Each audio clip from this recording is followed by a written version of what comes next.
Good evening students. आज हम लोग डीएनए टॉपिक को थोड़ा और एक्सप्लेन करके पढ़ेंगे because it is important topic. So start. In human there are 23 pairs of chromosome, यानी कि 23 पेयर्स और we can say 46 in total number. Chromosome जो है वो क्रोमैटिन मटेरियल से मिलके बना है। क्रोमैटिन मटेरियल है डीएनए और प्रोटीन। प्रोटीन है यहाँ पे हिस्टोन प्रोटीन, और ये दोनों मिलके बनाते हैं जीन्स। यानी क्रोमोजोम में डीएनए और प्रोटीन हिस्टोन प्रोटीन होता है, और डीएनए और हिस्टोन प्रोटीन मिलके बनता है जीन्स।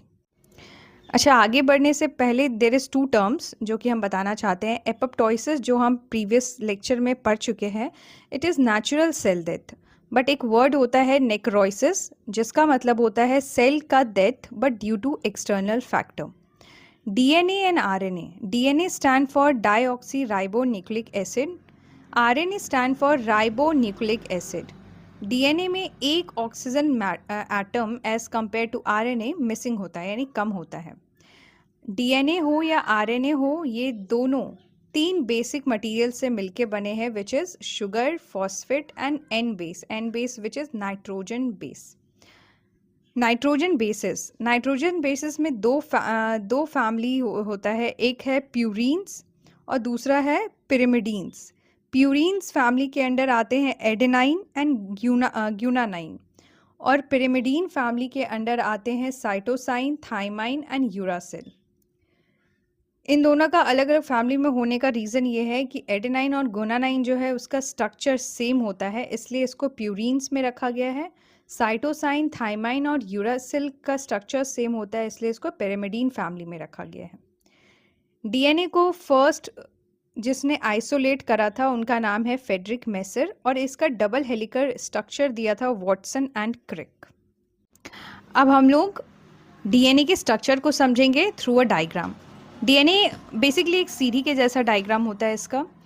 इसमें शुगर फॉस्फेट बैकबोन होता है जो कि वर्टिकली स्टैंड करता है, और इन दोनों वर्टिकली स्टैंड यानी बैकबोन को कनेक्ट किया जाता है नाइट्रोजन बेसिस के थ्रू। यानी कि फॉस्फेट और शुगर वर्टिकली कनेक्टेड है और नाइट्रोजन बेसिस उन दोनों वर्टिकल स्टैंड को कनेक्ट करता है। नाइट्रोजन बेसिस में एडेनाइन थाइमाइन के साथ कनेक्ट होता है और साइटोसाइन गुआनाइन के साथ। इन दोनों के बीच में यानी कि एडेनाइन और थाइमाइन के बीच में और साइटोसाइन और गुआनाइन के बीच में हाइड्रोजन बॉन्डिंग होता है। लेकिन एडेनाइन और थाइमाइन के बीच में डबल हाइड्रोजन बॉन्डिंग होता है, और साइटोसाइन और गुआनाइन के बीच में triple hydrogen bonding. But in case of RNA में क्या होता है कि एडेनाइन थाइमाइन के साथ कनेक्ट नहीं करके ये यूरासिल, थाइमाइन का जगह यहाँ पे यूरासिल ले लेता है in case of DNA. Nitrogen base जैसे कि डायग्राम में दिख रहा है वो सेंटर में होता है। अच्छा, sugar plus base plus phosphate, इन तीनों को मिलाकर टर्म है न्यूक्लियोटाइड। शुगर और बेस को अगर हम कनेक्ट करते हैं तो इन दोनों को एक साथ बोला जाता है न्यूक्लियोसाइड। तो वी कैन से कि न्यूक्लियोसाइड को अगर हम फॉस्फेट के साथ ऐड करते हैं तो न्यूक्लियोटाइड बनता है। One point two note is hydrophilic nature of DNA. Hydrophilic nature क्या है? Water loving nature of DNA is due to phosphate and sugar backbone. यानी कि hydrophilic nature, water loving nature होता है डीएनए का, जो कि होता है फॉस्फेट और शुगर के बैकबोन के वजह से। डीएनए जो है वो पॉलीमर है न्यूक्लियोटाइड का। इसमें शुगर होता है डाईऑक्सी राइबोज शुगर जिसको कि पेंटोज शुगर बोलते हैं, और इसमें बेसिस होता है adenine, thymine, cytosine and guanine. Difference between DNA and RNA. DNA stand for deoxyribonucleic acid and RNA stand for ribonucleic acid. DNA में डाईऑक्सीराइबोज शुगर मिलता है, RNA में राइबोज शुगर। DNA में N बेस है एडेनाइन, थाइमाइन, साइटोसाइन, गुआनाइन, जिसमें कि adenine thymine के साथ और साइटोसाइन गुआनाइन के साथ पेयर करता है। RNA में N बेस है एडेनाइन, यूरासिल, साइटोसाइन, गुआनाइन, जिसमें कि एडेनाइन यूरासिल के साथ और साइटोसाइन गुआनाइन के साथ पेयर करता है। डीएनए में डबल स्ट्रैंड होता है, आरएनए में single strand. Length of DNA in human cell 2 metre. Number of cells in human body 10 to the power 13। Total length of DNA in human body 2 × 10 to the power 13 metre. यानी कि equivalent to 70 trips from earth to the sun and back.